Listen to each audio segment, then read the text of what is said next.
بسم اللہ الرحمن الرحیم۔ الیکٹرانک آئی عمران سیریز، مصنف مظہر کلیم MA۔ عمران کے چہرے پر گہرا اطمینان چھایا ہوا تھا اور وہ آنکھیں بند کیے لیٹا ہوا تھا۔ اسے ہوش آ گیا تھا۔ گو ڈاکٹر صدیقی نے سیکرٹ سروس کے ممبران کو منع کیا تھا کہ وہ عمران سے ملاقات نہ کریں، لیکن وہ سب بضد تھے اور پھر ڈاکٹر صدیقی کو مجبوراً انہیں اجازت دینی پڑی، لیکن اس نے انہیں سختی سے منع کر دیا تھا کہ وہ اس سے زیادہ باتیں نہ کریں اور جلد ہی اسے اکیلا چھوڑ دیں۔ چنانچہ سب نے مل کر اسے مبارکباد دی اور پھر وہ اطمینان بھرے انداز میں واپس چلے گئے۔ البتہ جوزف وہاں موجود رہا۔ اس نے اس وقت تک واپس جانے سے انکار کر دیا جب تک اس کے اپنے خیال کے مطابق عمران پوری طرح ٹھیک نہیں ہو جاتا۔ البتہ وہ کمرے کی بجائے باہر دروازے کی سائڈ پر موجود تھا کہ اچانک ڈاکٹر صدیقی کمرے میں داخل ہوئے تو عمران نے چونک کر آنکھیں کھول دیں۔ عمران صاحب، چیف کی کال ہے، ڈاکٹر صدیقی نے کارڈلیس فون پیس عمران کی طرف بڑھاتے ہوئے کہا۔ شکریہ ڈاکٹر صاحب، عمران نے کہا اور ڈاکٹر صدیقی کارڈلیس فون پیس اس کے ہاتھ میں دے کر واپس چلے گئے تو عمران نے فون کا بٹن آن کر دیا۔ علی عمران، MSc DSc آکسن بول رہا ہوں، عمران نے آہستہ آہستہ کہا۔ X2 دوسری طرف سے بلیک زیرو نے مخصوص لہجے میں کہا، اور عمران سمجھ گیا کہ بلیک زیرو اس لیے اس انداز میں بات کر رہا ہے کہ کہیں عمران کے پاس کوئی اور موجود نہ ہو۔ سارے ممبروں نے شکایت کی ہے طاہر کہ تم مجھے دیکھنے نہیں آئے۔ ان کا کہنا تھا کہ چاہے تم نقاب لگا کر ہی آ جاتے، لیکن آتے ضرور، عمران نے مسکراتے ہوئے کہا۔ میرا دل تو بہت چاہتا ہے عمران صاحب، لیکن بعض اوقات آپ کے بنائے ہوئے اصول مجھے واقعی بے بس کر دیتے ہیں۔ بہرحال نئی زندگی مبارک ہو، اللہ تعالیٰ نے بے حد کرم کیا ہے۔ لیکن یہ سب ہوا کیسے اور کیوں؟ اس بار بلیک زیرو نے اپنی اصل آواز میں کہا، کیونکہ عمران نے اس کا نام لے کر اسے مخاطب کیا تھا کہ وہ کھل کر بات کر سکتا ہے، اور عمران نے اس کے جواب میں آہستہ آہستہ ساری تفصیل دہرا دی۔ اس کا مطلب ہے کہ اب انہیں دوبارہ تلاش کرایا جائے۔ صفدر اور کیپٹن شکیل تو ظاہر ہے آپ کو لے کر اسپتال پہنچ گئے تھے، بلیک زیرو نے کہا۔ ٹائیگر ان کی نگرانی کر رہا ہوگا، تم اسے ٹرانسمیٹر پر کال کر کے پوچھ لو، وہ ابھی تک یہاں اسپتال بھی نہیں آیا۔ اس کا مطلب ہے کہ وہ اسے ابھی تک میرے بارے میں بھی معلوم نہیں ہو سکا، وہ یقیناً ان کے پیچھے ہوگا، عمران نے کہا۔ اچھا ٹھیک ہے، میں معلوم کرتا ہوں، اللہ حافظ، دوسری طرف سے بلیک زیرو نے کہا، اور عمران نے فون آف کر کے سائڈ پر رکھا اور ایک بار پھر آنکھیں بند کر لیں۔ اتنی دیر تک باتیں کرنے سے اسے تکلیف محسوس ہونے لگ گئی تھی۔ پھر کچھ دیر بعد ساتھ پڑے ہوئے فون کی گھنٹی بج اٹھی تو عمران نے چونک کر آنکھیں کھولی اور فون اٹھا کر اسے آن کر دیا۔ ہیلو، علی عمران بول رہا ہوں، عمران نے کہا۔ X2 دوسری طرف سے بلیک زیرو نے مخصوص لہجے میں کہا۔ کیا بات ہے طاہر، اتنی جلدی دوبارہ کال کیا ہے، کیا کوئی خاص بات ہے؟ عمران نے کہا۔ عمران صاحب، ٹائیگر نے انتہائی حیرت انگیز رپورٹ دی ہے، وہ آپ کے فلیٹ سے ان کے پیچھے گیا، لیکن مین مارکیٹ میں وہ دونوں غائب ہو گئے۔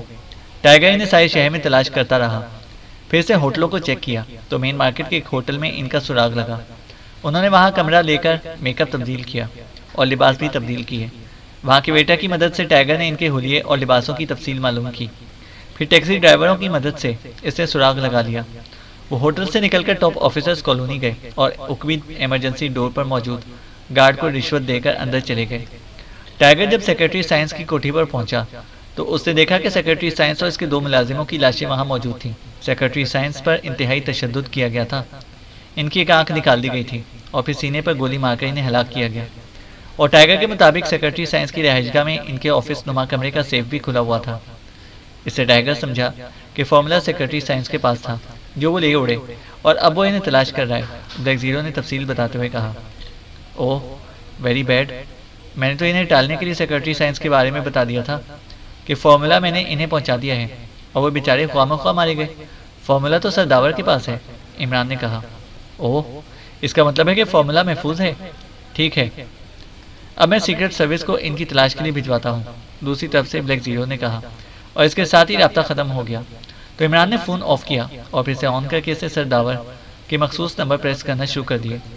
سرداور چونکہ اسے دیکھنے نہ آئے تھے اس لیے اسے یقین تھا کہ انہیں اس کے بارے میں اطلاع ہی نہ ہوگی۔ داور بول رہا ہوں، رابطہ قائم ہوتے ہی سرداور کی آواز سنائی دی۔ علی عمران، MSc DSc آکسن، اللہ تعالیٰ کے فضل و کرم سے بزبان خود بول رہا ہوں، عمران نے سلام کے بعد اپنے مخصوص لہجے میں کہا۔ یہ تم نے خصوصی طور پر آج اللہ تعالیٰ کے فضل و کرم کے الفاظ کا اضافہ کیا ہے، کیا کوئی خاص بات ہو گئی ہے؟ سلام کا جواب دے کر سرداور نے کہا تو عمران ان کی ذہانت پر دل ہی دل میں داد دینے لگا۔ میں اسپیشل اسپتال کے ایک کمرے کے بیڈ پر پڑا آپ کو یاد کر رہا ہوں، عمران نے کہا۔ کیا کہہ رہے ہو تم خود؟ کیا مطلب؟ اوہ کیا ہوا تھا؟ تم پوری طرح ٹھیک تو ہو؟ سرداور نے بوکھلائے ہوئے لہجے میں کہا۔ ہاں اس لیے تو اللہ تعالیٰ کا شکر ادا کر رہا ہوں، عمران نے کہا اور پھر اس سے مختصر طور پر ساری صورتحال بتا دی۔ اوہ اللہ تعالیٰ کا لاکھ لاکھ شکر ہے، تمہیں نئی زندگی مبارک ہو۔ میں ابھی آ رہا ہوں، سرداور نے کہا۔ آپ تکلیف نہ کریں، اس لیے کہ ڈاکٹر عبدالجبار والا فارمولا آپ کے پاس ہے اور دشمن ایجنٹ اس کو تلاش کر رہے ہیں، اس لیے کہیں ایسا نہ ہو کہ وہ آپ تک پہنچ جائیں، عمران نے مسکراتے ہوئے کہا۔ فارمولا میرے پاس نہیں ہے، وہ میں نے سیکرٹری سائنس احسان اللہ خان کو دے دیا تھا، کیونکہ انہوں نے ایک لیبارٹری اس بارے میں تجویز کر دی تھی اور انہوں نے یہ فارمولا خود وہاں پہنچا دیا ہوگا، دوسری طرف سے کہا گیا تو عمران کے ذہن میں دھماکے سے ہونے لگے۔ اوہ ویری بیڈ، کب دیا تھا آپ نے فارمولا؟ عمران نے انتہائی پریشان لہجے میں کہا۔ کل۔ کیوں، کیا ہوا؟ تم پریشان کیوں ہو گئے؟ وہ انتہائی ذمہ دار آدمی ہیں، سرداور نے کہا۔ تو آپ کو اطلاع نہیں ملی؟ انہیں ان کی رہائش گاہ پر ہلاک کر دیا گیا ہے اور ہلاک کرنے والے دشمن ایجنٹ تھے اور ان کا سیف بھی کھلا ہوا ملا ہے۔ میں تو اب تک اس لیے مطمئن تھا کہ فارمولا آپ کے پاس ہے، اس لیے دشمن ناکام لوٹ گئے ہوں گے، لیکن اب آپ بتا رہے ہیں کہ فارمولا ان کے پاس ہے۔ بہرحال اب مجھے فوری چیف کو اطلاع دینی ہوگی۔ اللہ حافظ، عمران نے کہا اور ایک بار پھر اسے فون آف کر کے اسے دوبارہ آن کیا اور دانش منزل کے نمبر پریس کرنے شروع کر دیے۔ اس کے چہرے پر نہایت سنجیدگی طاری تھی۔ X2، رابطہ قائم ہوتے ہی دوسری طرف سے مخصوص آواز سنائی دی۔ علی عمران بول رہا ہوں طاہر، عمران نے کہا اور پھر اس نے سرداور سے ہونے والی گفتگو دہرا دی۔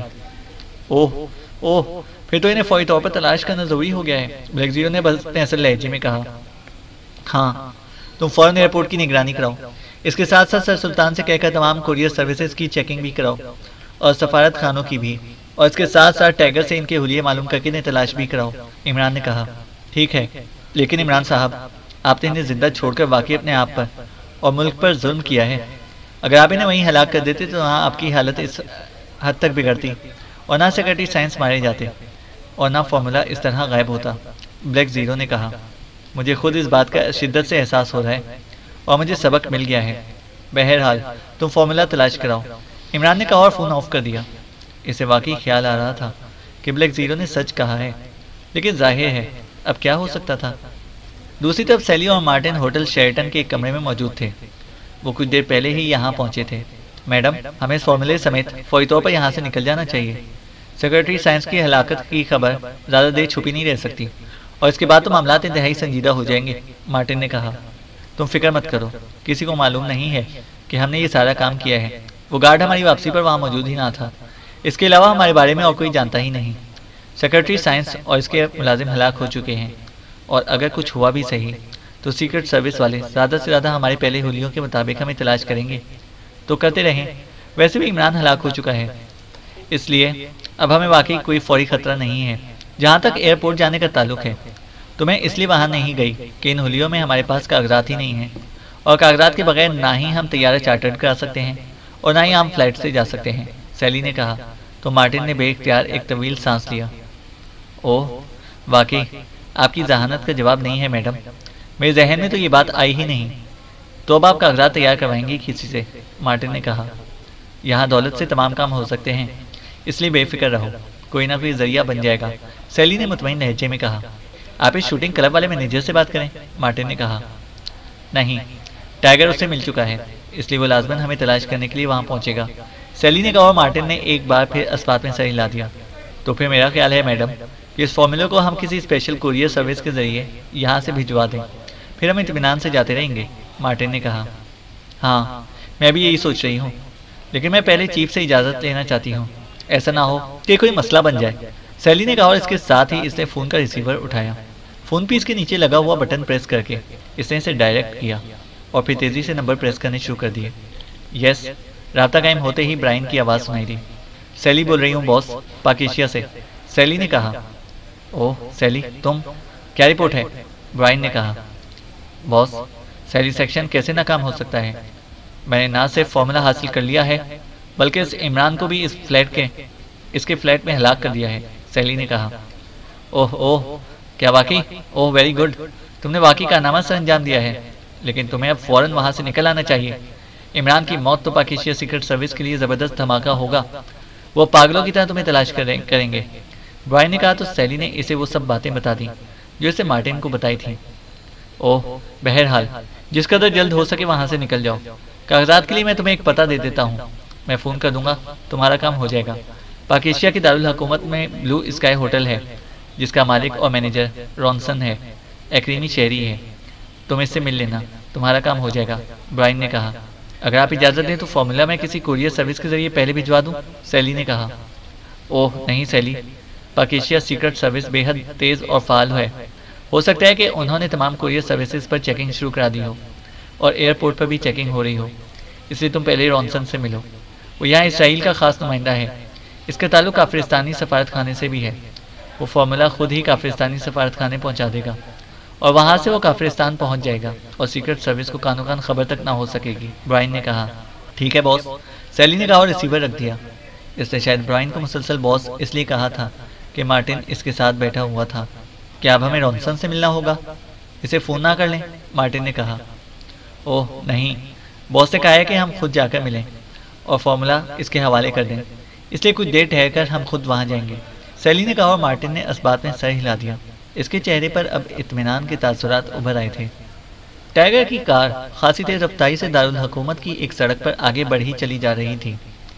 ٹائیگر کا چہرہ تمتما رہا تھا کیونکہ اسے سیکرٹ سروس کے چیف سے معلوم ہو گیا تھا کہ سیلی اور مارٹن عمران کے فلیٹ میں عمران کو شدید زخمی کر کے باہر آئے تھے اور عمران زندگی اور موت کی شدید کشمکش کا شکار رہا تھا۔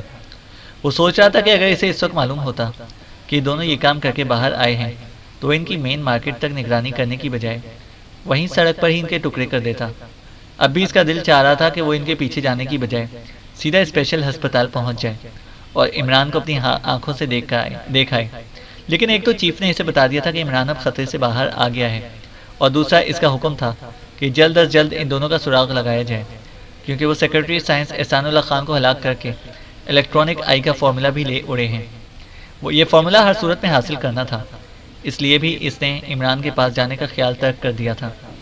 اس نے فیصلہ کیا تھا کہ وہ ان بڑے ہوٹلوں میں چیک کرے گا جہاں غیر ملکی اور خاص طور پر ایکریمی رہائش رکھنا پسند کرتے ہیں، کیونکہ وہ دونوں ایکریمی میک اپ میں تھے اور اسے یقین تھا کہ چونکہ ان کے نقطۂ نظر سے ان کے نئے میک اپ اور لباس کے بارے میں کسی کو معلوم نہیں ہے اور ٹاپس آفیسرز کالونی میں ان کا صرف ایک آدمی فضل خان گارڈ سے رابطہ ہوا تھا جو ان کی واپسی پر وہاں موجود نہ تھا، جبکہ سیکرٹری سائنس اور اس کے دو ملازم جنہوں نے انہیں اس میک اپ میں دیکھا تھا وہ ہلاک ہو چکے تھے، اس لیے وہ ہر لحاظ سے مطمئن ہوں گے کہ اس نئے میک اپ میں انہیں کوئی نہیں پہچان سکتا، اس لیے انہوں نے یہ میک اپ تبدیل کرنا ضروری نہ سمجھا ہوگا۔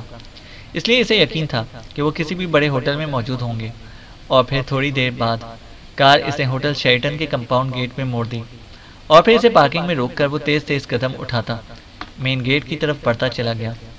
چونکہ وہ یہاں تقریباً روزانہ ہی آتا رہتا تھا اس لیے یہاں کا تمام چھوٹا بڑا عملہ اس سے بخوبی واقف تھا۔ وہ اندر داخل ہو کر اس کاؤنٹر کی طرف بڑھ گیا جو رہائشی سویٹس کی ریزرویشن کے لیے مخصوص تھا۔ جی جناب، آپ کے یہاں کوئی سویٹ یا کمرہ درکار ہے؟ کاؤنٹر پر موجود نوجوان نے مسکراتے ہوئے کاروباری لہجے میں کہا مجھے کمرہ نہیں چاہیے، میرے دوستوں میں سے ایک ایکریمی جوڑا پاکیشیا آیا ہے لیکن مجھے یہ معلوم نہیں ہے کہ وہ کس ہوٹل میں ٹھہرا ہوا ہے، دراصل میں انہیں تلاش کر رہا ہوں، ٹائیگر نے کہا۔ اوہ، کیا نام ہے ان کے؟ ہمارے ہوٹل میں بھی ایکریمیوں کی کثیر تعداد موجود ہے، نوجوان نے کہا۔ ان کے حلیے بتا دیتا ہوں، ایکریمیا میں کافی طویل عرصے پہلے ملاقات ہوئی تھی اس لیے ان کے نام بھول گیا ہوں۔ آج صبح فون پر بات ہوئی تو میں نے شرم کے مارے ان سے نام بھی نہیں پوچھے کیونکہ وہ سمجھیں گے کہ میں نے انہیں اہمیت نہیں دی، ٹائیگر نے بات بناتے ہوئے کہا، کیونکہ اسے معلوم تھا کہ ان دونوں نے حلیوں کے ساتھ ساتھ لازماً اپنے نام بھی تبدیل کر لیے ہوں گے۔ اوہ ہاں فرمائیے، نوجوان کاؤنٹر مین نے ہنستے ہوئے کہا اور پھر ٹائیگر نے اسے ہوٹل کے ویٹر کے بتائے ہوئے حلیے کی تفصیل بتا دی۔ اوہ ایک منٹ، میرا خیال ہے کہ یہ جوڑا آج ہی یہاں آیا ہے۔ ایک منٹ، نوجوان نے کہا اور اس کے ساتھ ہی اس نے رجسٹر کے ورق پلٹنے شروع کر دیے۔ اوہ ہاں، مجھے پوری طرح یاد آ گیا ہے، مس مارگریٹ اور مسٹر جیک، کمرہ نمبر 313 اور 14۔ اب میں کنفرم ہوں، نوجوان نے کہا۔ تو پھر فون کر کے کنفرم کرو کہ وہ کمروں میں موجود ہیں، لیکن انہیں میرے بارے میں نہ بتانا، میں انہیں سرپرائز دینا چاہتا ہوں، ٹائیگر نے مسکراتے ہوئے کہا۔ اوہ، میں نے تقریباً 1 گھنٹہ پہلے انہیں باہر جاتے دیکھا تھا اور وہ دوبارہ واپس نہیں آئے، ویسے میں روم سروس سے کنفرم کر لیتا ہوں، نوجوان نے کہا، اور اس کے ساتھ ہی اس نے کاؤنٹر پر پڑا ہوا انٹرکام کا ریسیور اٹھایا